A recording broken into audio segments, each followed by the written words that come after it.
Hello and welcome to Life Beyond the Numbers, the podcast for those curious about creating a more fulfilling work life. Every business boils down to two basics, people and money. Here we focus on the human side. Numbers matter, but people matter most, and people drive performance. I'm Susan Nichriadon, your host, a coach, consultant, facilitator and author of Leading Beyond the Numbers. It brings me joy to speak to people and explore together how, although we share many similarities as humans, each of us navigates the world through our own unique lens. This adds intricacy to our interactions and contributes to both the depth and difficulties of interpersonal relationships. Join us for stories, strategies, and insights to help you lead your life beyond the numbers. Well, today I am really delighted to be joined by Laura Haycock on Life Beyond the Numbers. Laura, you're so welcome. Oh, I'm really thrilled to be here, Susan. Thank you so much for inviting me.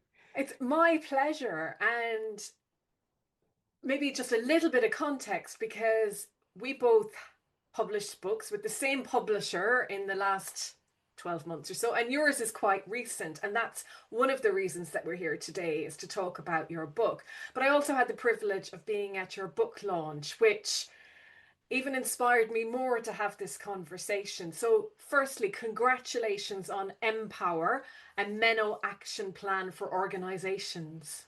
Brilliant. Thank you so much. Yeah, it's been an exciting ride, as you will know from having been through it yourself. So it was great to celebrate the launch in May and see all that work turn into something physical and real. And have people buy it and Yeah, talk I about know. it. So Can yeah, you believe it? I know, and read it and actually gain from it. And I said a Meno action plan because I'm used to saying Meno instead of menopause, but let's just say it's a menopause action plan. And for listeners that may just be tuning in, what I want to say at the beginning of this conversation is this is not a conversation just for women or just for women going through the menopause. And I think that is a theme that comes so strongly through your book. In fact, I feel like it's a book, Laura, that is beyond the menopause too. I think it's an important book for organizational culture and how we treat one another at work, that goes beyond this issue or this thing that we have to deal with, but also covers it so well.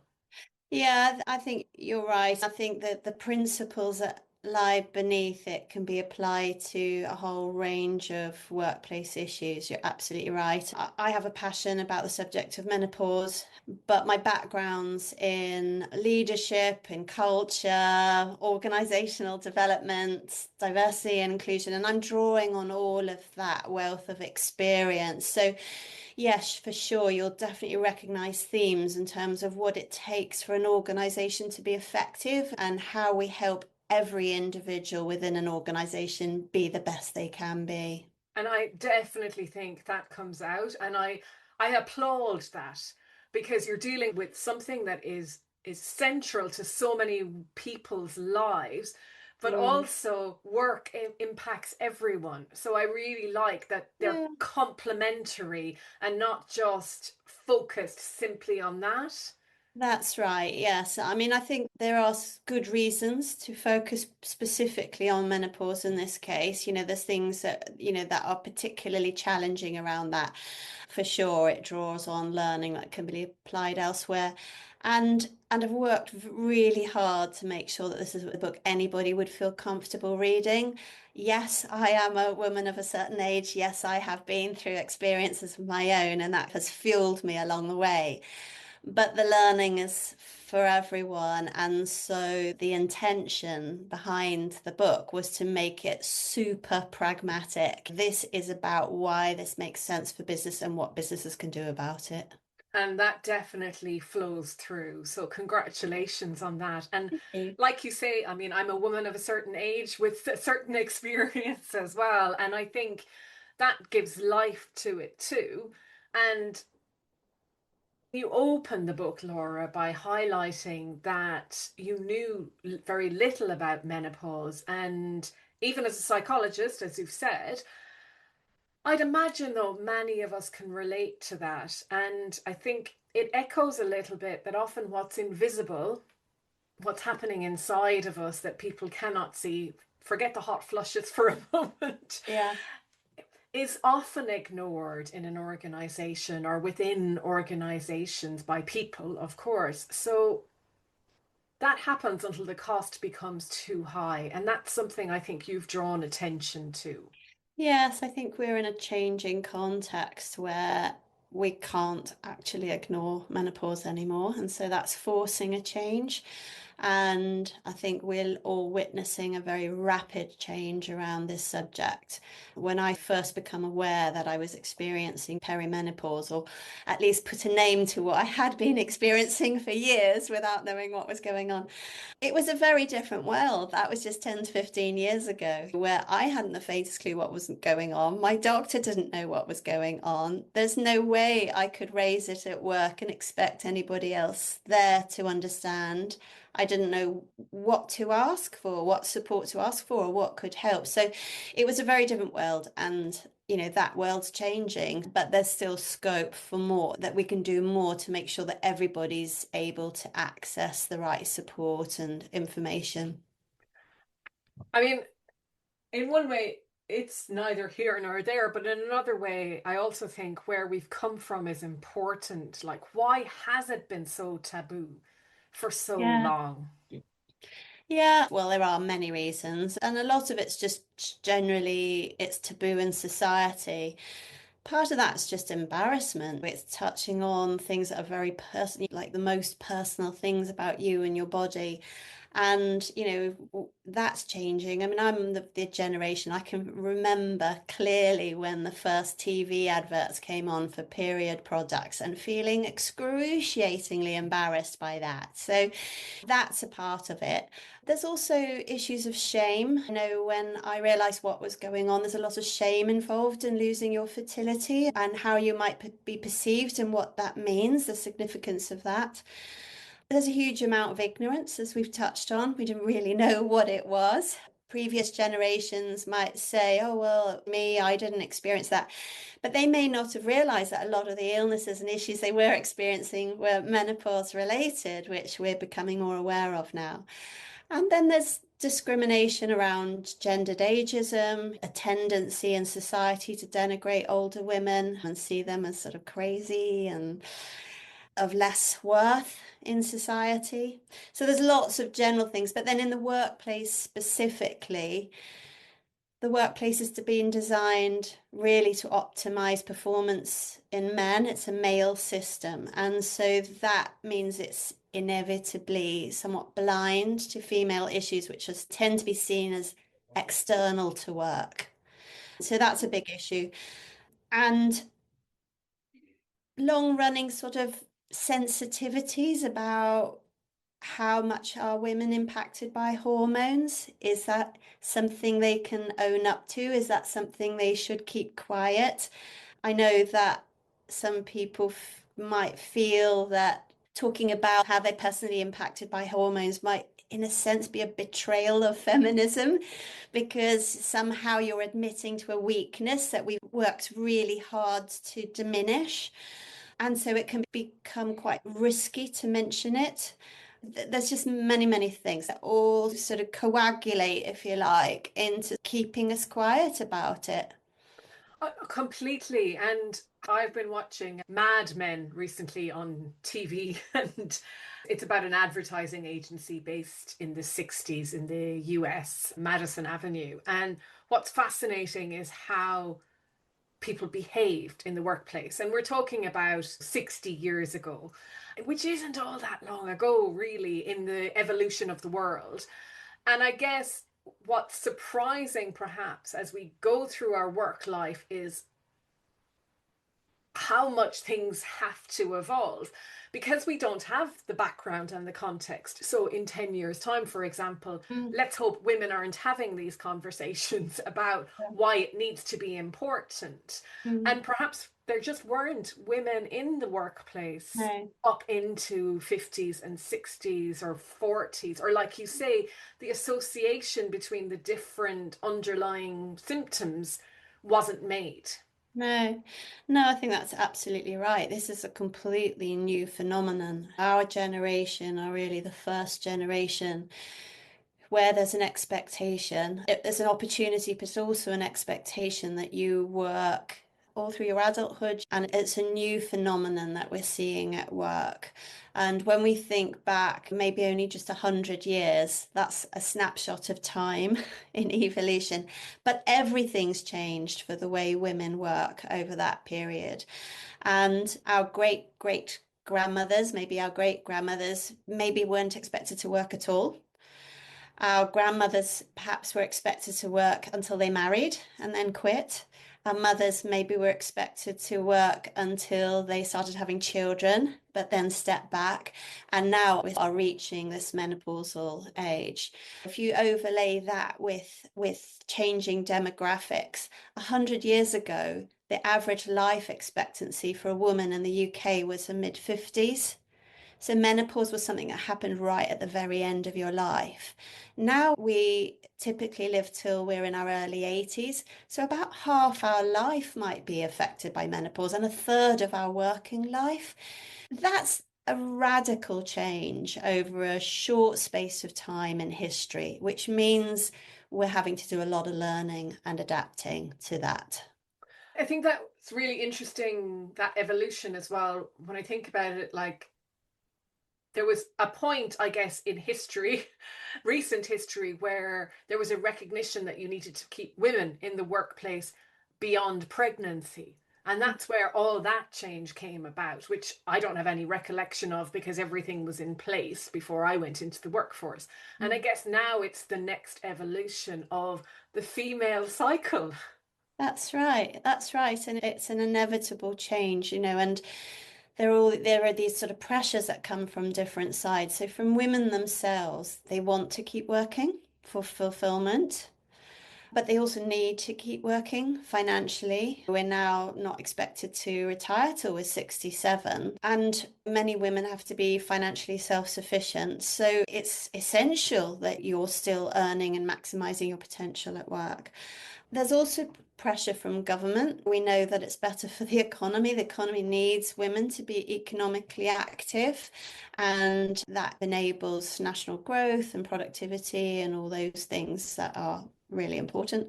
But there's also drivers from organisations themselves because they know that if they're missing out on older female talent, then they're actually shooting themselves in the foot in terms of fulfilling their strategic objectives. They can't just discard a significant proportion of their workforce as being less important than everyone else. You were talking about how it's a third of our working life, and as you Yeah. were speaking there, I was thinking it's probably actually more like half for a lot of women Yeah. because I was in my late 30s, early 40s when my symptoms started first. Mm. And I hadn't been in the workforce, like maybe I'd been in 15 years. I still had most of my working life ahead of me, really, Yeah. at that point, hopefully, all going well. So it's actually a really critical thing for organizations to Yeah. take. And I think it's caught everybody out by surprise in a way, which seems ridiculous. But because this is a new phenomenon, we weren't able to plan for it as individuals or as organizations. A lot of my friends will have had my children a bit earlier on. A lot of my friends will have had children, say, in their mid to late 30s, and then gone thinking they'd be returning to work at sort of full flight after that, but then being surprised by going straight into the challenges of menopause. So, we're on a steep learning curve with this. So it's not surprising organizations are not optimized with this in mind and that there's so much work that can still be done. That's almost a relief in a way. It's Yeah. not like a conspiracy. This is evolving. And I like what you say about women are not in themselves the issue. So, how do we keep that in mind in organizations? Because I think it is very easy to turn around and say, well, that's just Laura and what's happening to her, or that's just Susan and how she behaves. How do we keep that front of mind? Yeah. I guess, the evidence is there that things are stacked up against women as they get from their mid 40s onwards. And we're now more and more recognizing what's being called the menopause penalty. So, something that's been recognized in the past is the mother penalty, that time out for childbirth and childcare can sort of put your career on a slower track. But actually, there's as much, if not more, evidence that things kind of nosedive a bit for women from their early 40s that you can't just account for in terms of caring responsibility. And what that means in practice is that we see women are either leaving their careers altogether. Something like 10% of women will decide to quit their career because of menopause symptoms. Many more will opt for part-time working, maybe not maximizing their earning potential and hours as a result. Those that do still carry on working might find that they're not working at their optimum, that they're not either being given the chance for promotion or taking up a chance for promotion. And well-being is suffering. We see a rise in sickness, absence, and so on. So there's some really hard measurable data that shows that something's going on. And those things that are going on aren't just impacting women, they're impacting the organizations they work for. They're organizing their productivity, their potential to grow, their profitability, their ability to maximize service levels or reaching out to an older female market. There's many, many reasons why we might need those older women in the workforce to be fully engaged and productive. And so there are some very hard measurable outcomes that should be waking us up to this being important. And I think one of the things you say this early on in your book is that many of the women who read this, who the older women may not see themselves as older. And that's certainly Yeah. the case for me. I mean, I don't categorize No. myself as an older woman in inverted commas. And how does that impact our ability to continue to be our best selves as well? I'm glad you flagged that because I did decide to use the term older woman in the book. And actually, it was one of the things that there was a bit of pushback on from my beta readers, and I had to give it some thought.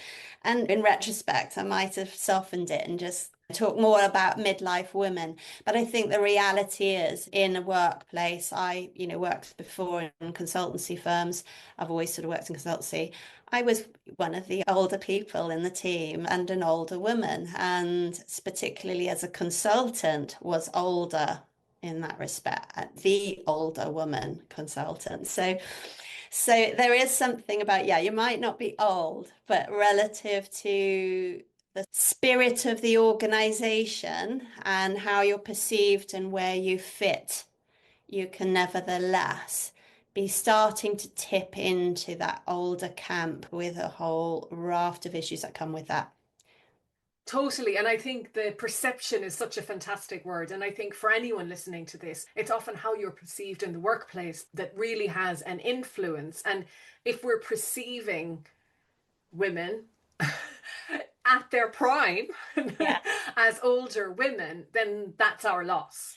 Yes, and there's something very strange about being older and a woman. That doesn't happen when you're older and a man. There's something in our perceptions of people's capability and potential and impact that there's a massive gender divide. So older men will be perceived as being more experienced, more capable, more wise, more amazing in every way.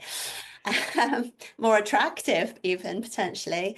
But if you're older and a woman, sadly, things don't stack up in quite the same way. And we tend to be perceived as less capable, having less potential, being sort of less attractive, which we know has knock-on effects for people's perceptions of other qualities as well.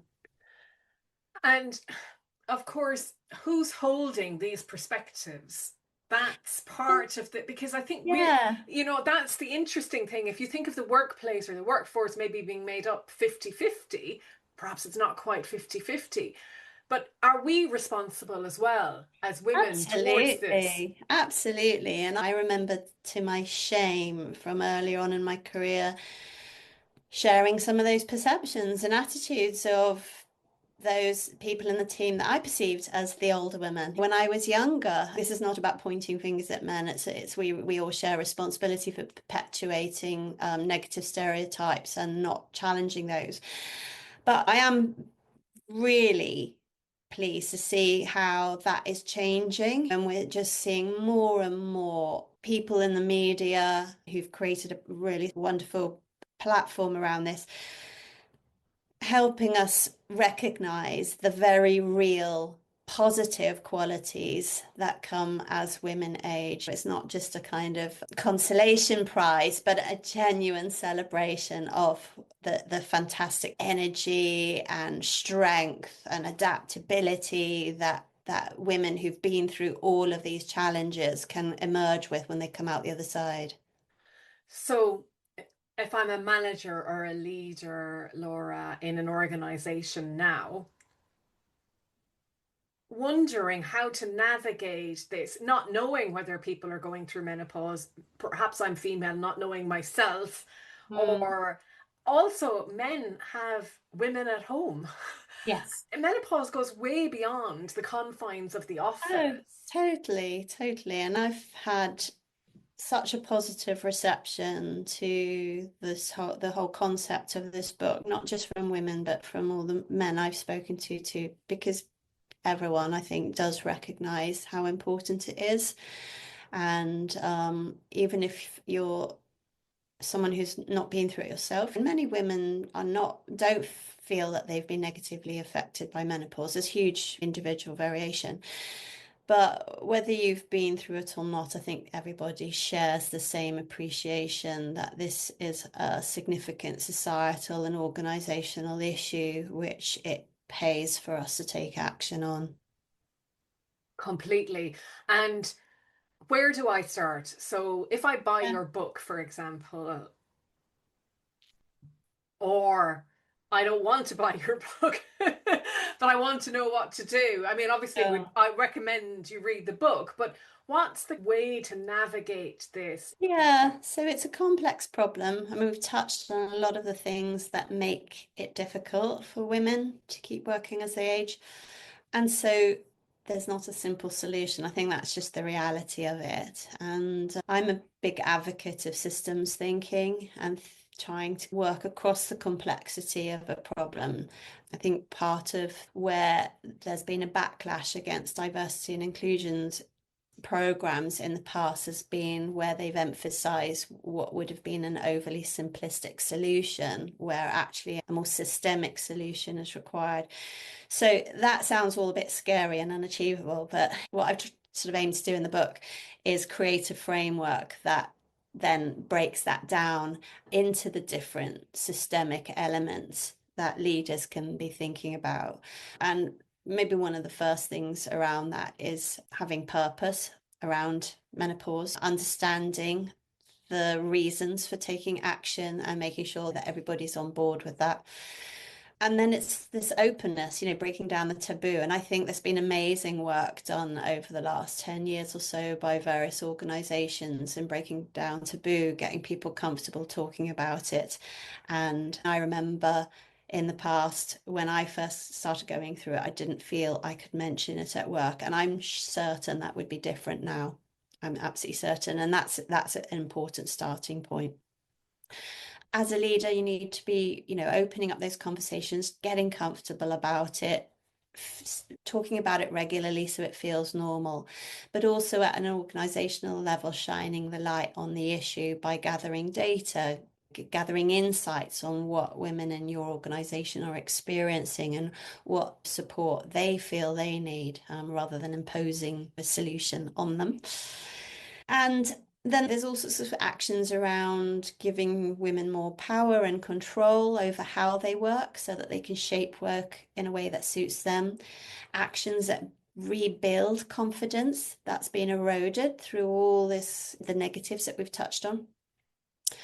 Building up a really powerful community of support. We know that human beings are tribal animals. We do better when we're one of many. We do have to work hard to create community support so that to combat that feeling of isolation that many women can feel if they think they're going through that all on their own. Also looking at practical things at a very practical physical level. What's your office environment like? What are your uniform policies like? So there's some practical elements too. And then weaving that all together into a way that makes sense for everyone. And obviously, every organization is different. Some large, more sophisticated corporates might be able to look at that whole picture and pick off bits of it and weave it all together. A smaller organization might obviously have a more limited budget and need to think, okay, what's realistic for us, given what we can afford? But one thing's for sure, I'd be very surprised if there's an organization where this doesn't make sense to do something. And from within that framework, picking something that's going to shift the dial for you on menopause. Absolutely. And I think one of the things that probably came across most powerfully in your writing in this book was menopause isn't one thing. Yeah. And there's no normal menopause. There is no one size fits all. And having a menopause policy may not be suitable for everyone either. And I guess that's where the keeping the dialogue open is so important, isn't it? Yeah. And I think from my own perspective, I suppose, experience, like what is your experience of menopause? And it's not that everyone needs to be able to talk about it or whatever, but if I say I need time off, will Mm, you believe me? mm, You mm. allow me that? And if people have been working with you for quite some time, can you honor them Yeah. that? Yeah. That's it. And I think you're absolutely right. It starts with that dialogue. There's an element of trust in it for sure. And I've had some honest conversations with friends who are in the HR world who talk about the challenges, maybe sometimes, of where they don't feel that it would be the right thing just to say yes to every request. And I get that. I think from a legal perspective, and full disclosure, I'm not a lawyer, but there is quite a lot of the explanation of the law in the book. But the onus is on the employer to consider these things. So when somebody makes that request and they flag that menopause is an issue for them and that they have a request that they think will help, I think you would be getting into hot water as an employer if you just dismissed it out of hand without giving it proper consideration. You need to be looking at what that request is and then considering whether that would be a reasonable request to grant, because there is that potential for it to become liable for a claim in a tribunal courts if you haven't given it the proper due consideration. Mm. And and trust is such an important word, isn't it, Mm, Laura? Both ways. yeah, As a woman navigating this, you want to trust that your employer is going to take you seriously as much as yeah. if I'm a leader, I want to make sure that I can trust people. And it's not always the easiest relationship to maintain, I guess. No, no, I think that's right. I think that's right. And we probably should be honest that there's going to be a situation where it doesn't feel safe to disclose. And I think that also is down to individual women and their situation to make that judgment that is this something that it's safe for me to disclose and ask for support on. Many women won't feel that. and they will just quietly step back and quietly leave. And sadly, organizations are quietly letting them walk away and go without really doing what they can to open that dialogue up again and explore what would help this woman to keep showing up, to keep performing, to keep progressing and thriving. And I guess the other side of it is there's a responsibility, perhaps as a manager or a leader, that if you notice someone's work isn't up to what it Mm, has been, mm, and you're not sure why, yeah, first of all, you can't assume it's menopause, but yeah, also, how do you open that conversation in a way yeah, that invites disclosure yes. or helps direct the woman towards that who may not be conscious themselves? That's right, because very often we're sort of caught by surprise. Menopause can happen when you're in your 30s. And I think one of the things that we've all learnt in recent years is we think of menopause as something that happens at the average age is 51. So we think, okay, I don't need to worry about it till I'm 51. Well, you might not reach menopause at 51, which is the point at which you won't have had a period for a full 12 months. However, it's perimenopause, the run up to that point, that's typically the most chaotic and difficult. But, who knew? So, yeah, so women themselves might not know what's going on, or if asked, might sort of push that away and not be ready to own that themselves. So, it is a sensitive area. But I think the more dialogue there is within organizations around menopause, the easier it is for women to open that up. Completely. And you mentioned a word like, well, purpose for you and fulfilling, to continue to have a fulfilling life. I think if we've got that in our horizon, Mm, then aiming towards that always yeah. helps you to open up and to question, how am I falling short of that, or what's missing? Totally, totally. And one of the risks of this, of writing a book like this, is that you have to explore all the challenges. And so that can feel quite overwhelming because there's like a long list of challenges. However, there are really positive messages to emphasize too. And for most women, they will emerge out the other side of this period of their menopause transition, feeling better than ever. It might only last a few months, it might last a few years. For some, it might last 10 years. It depends on the individual. But there is a life on the other side. And so, emphasizing what are we aiming for? We want women to have their talent fully optimized through menopause and beyond, not to see them quietly giving up and walking away with all that untapped potential just left there on the table, unsatisfied and unused.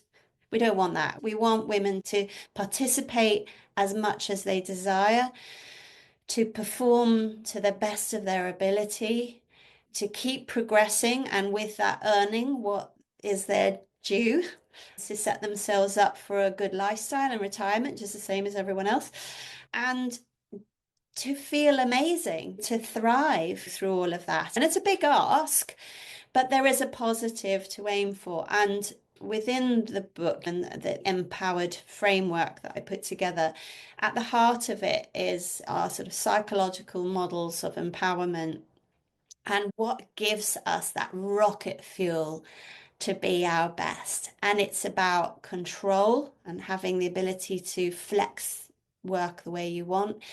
It's about feeling capable and feeling clear about your ability to adapt. As women, we have to go basically metamorphosize into new versions of ourselves, but we are fully capable of doing so, and we need to celebrate that and grab onto that. And it's about that connection, that human connection, and feeling support, feeling your tribe around you who get it, who understand, who've got your back. Those are the things that are absolutely critical for us being our best. And they are things that are totally achievable if we change them.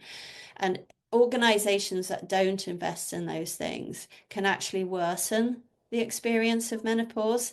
But organizations that do take action and put those things in place for women will see women much more likely to be their best and continue being their best at work, and to emerge out the other side of menopause still there, going into those senior roles, achieving brilliant things for your organization. Yeah. Absolutely. And I think what's interesting is you talk about men's hormones as well. So you don't just Yeah, focus on women having hormonal issues, because men can have hormonal issues too. yeah. I And think I think humans are hormonal. Hormones exactly, are an absolutely essential part of our physical makeup. exactly. Well, we said this at the beginning, I think, and you brought this in right at the beginning, that it's not really, it's seen as a sign of weakness almost. And there's one Yeah. sentence, I want to read it out because there's a beautiful sentence in your book, and I've written this, one of my favorite sentences. Hormones work in concert as a complex chemical soup, washing around our bodies in a constant ebb and flow. And that's not just women, that's Yeah, everyone. absolutely. Absolutely. And somewhere along the line, we've associated hormones as something feminine and weak and mysterious and strange. And yes, women's bodies are fantastically complex. That's why we're so amazing. Our bodies would not be able to do the incredible things they do without that.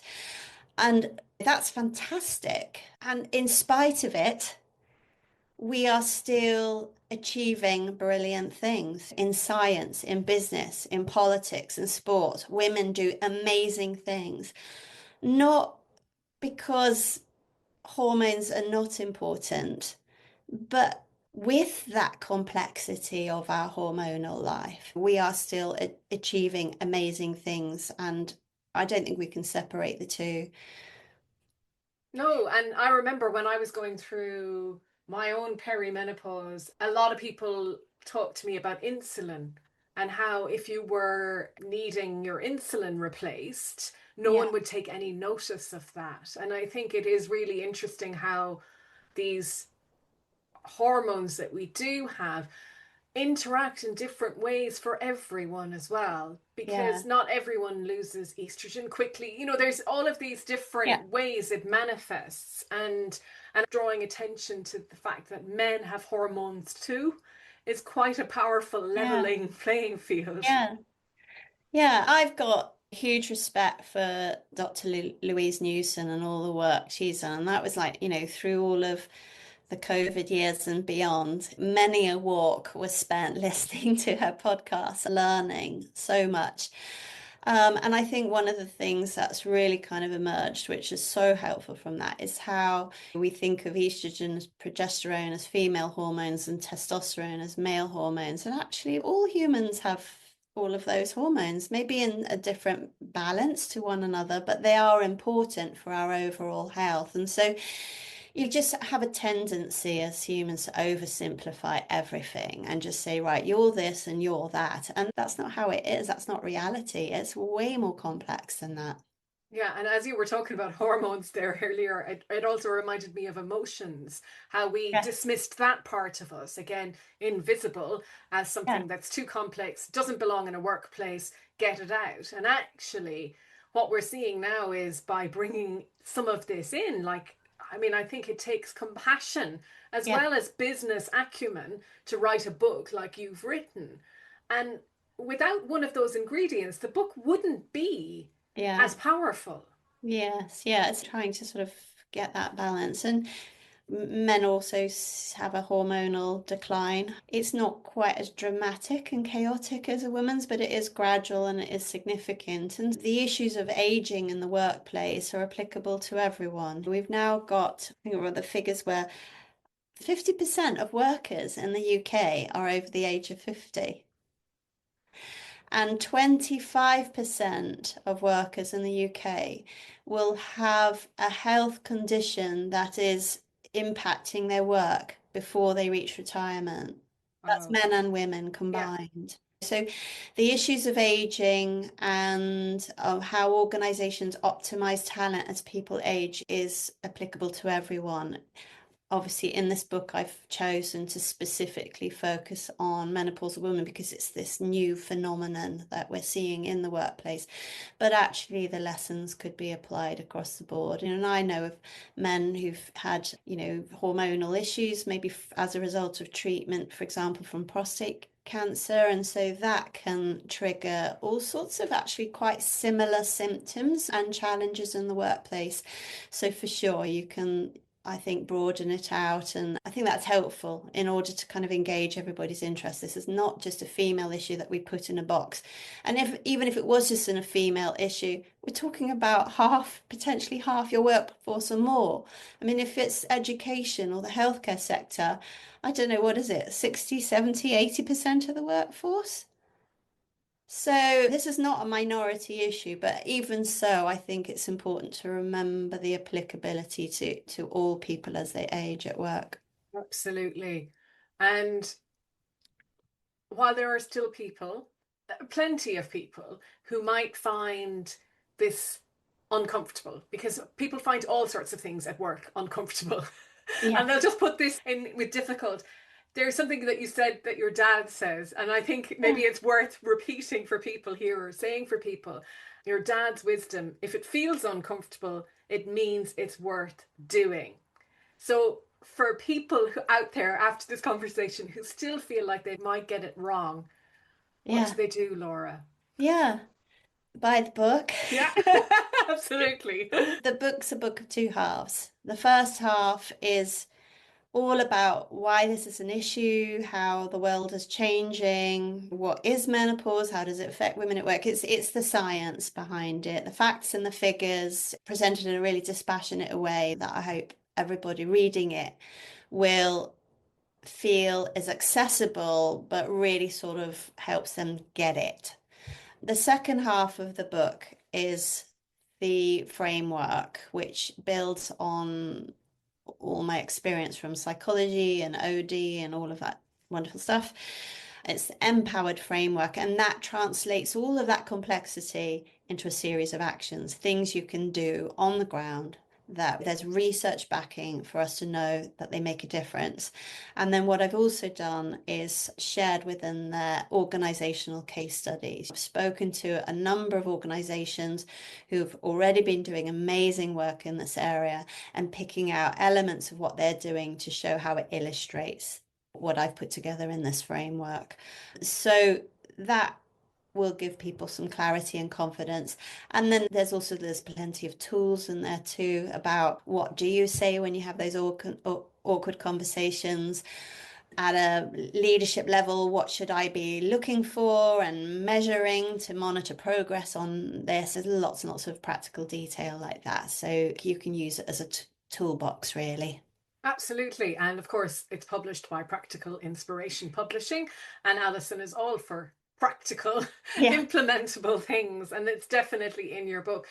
Laura, you also have your own business, Brew People. Yes. So if people want to find out more about you, because we've come to the end, if people want to find out more, where can we direct them? Yeah, look me up on LinkedIn. I'm pretty active on there, or on my company website, www.brewpeople.co.uk.